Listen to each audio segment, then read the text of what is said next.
Это заготовка под часы.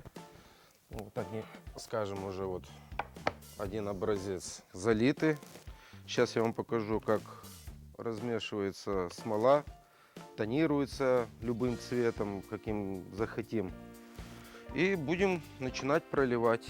Это компонент А, то есть сама смола. Это идет к нему отвердитель.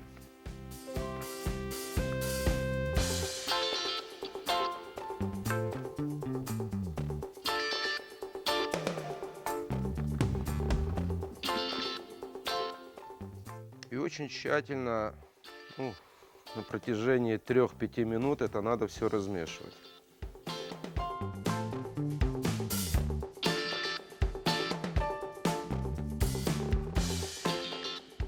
Любовь к дереву у меня началась еще со школы, потому что родной дедушка мой в школе был столяром. И я очень много времени проводил у него. Строитель, по профессии я не стал работать, а пошел по другому пути. Оно и нравится, вроде как бы и физически работаешь, а отдыхаешь. Особенно, когда делаешь красивые вещи. Можно, если так можно выразиться, аж кайфуешь от того, что вот делаешь красивое. И когда, скажем, людям это нравится, тебе, конечно, намного приятнее становится. Все столярные дела, окна, двери, лестницы, столы, мебель, кровати, то есть все, что, скажем, можно сделать из массива дерева, то все это можно сделать. Но хочется делать такое, что вот еще никто не делал, скажем так вот. Потому что там залить кофейную чашечку с орехами, с конфетами в смолу, такого я нигде не видел. Как-то в голову приходит.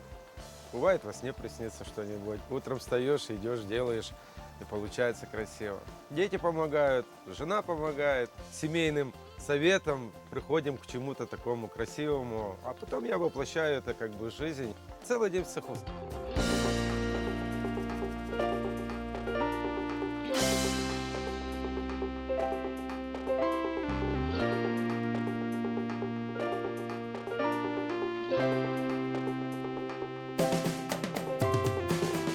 Если честно, я даже не знаю, кто в Крыму занимается так, как я.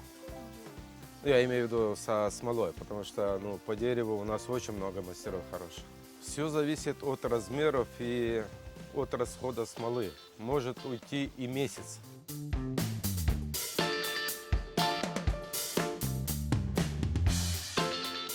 Думаешь о том, что ты именно в этот момент ты делаешь, потому что станки – это техника безопасности, это в первую очередь. Потому что там думать, петь о чем-то там, нельзя, это очень опасно, потому что, бывали случаи, и за это, четко мысли только о том, что ты делаешь. Я все-таки крымский татарин, и, восточное – это же все-таки наше. Я делаю в любом направлении. Эта работа не может в одном направлении быть, вот именно там, скажем, восточном, там, в нашем крымско-татарском, потому что заказчики разные бывают. Ассортимент такой, что есть и восточное, есть и классическое. То есть все, что я делаю, если бы мне оно не нравилось, я бы это не делал. Это во-первых. Если вот что-то пришло в голову, иду, делаю. Бывает, конечно, потом, в конечном итоге, что что-то мне не нравится, могу переделать.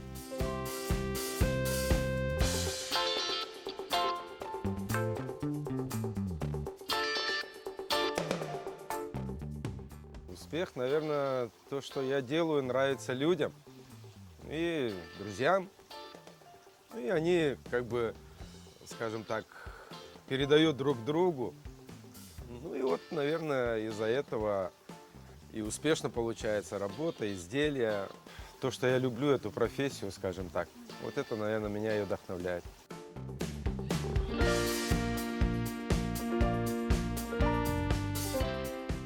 Я еще и, можно сказать, спортсмен по стендовой стрельбе. Также я и занимаюсь охотой. Это хобби. Это, можно сказать, такая немножко отдушина, когда после работы можно с друзьями выехать на охоту там, на утиную охоту, ну, на любую охоту. Это свой такой охотничий коллектив. Я больше 10 лет уже стреляю, ну, компакт-спортинг.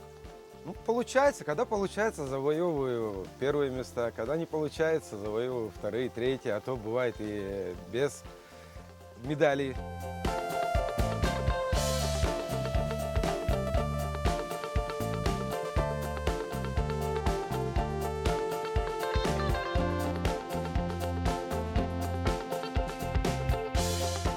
Семья – это самое главное.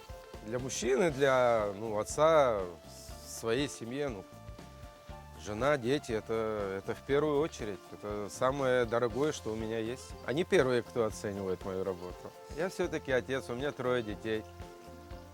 Хочется, чтобы у них все было, и стараюсь, чтобы у них было всегда все по жизни, как любой отец, мать, отец.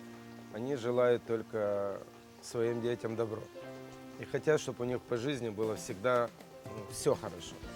Вот это, наверное, и есть мечта, чтобы мои дети, чтобы у них в жизни всегда было все хорошо. И я, наверное, этим буду заниматься, если не грубо будет сказано, до конца своих дней.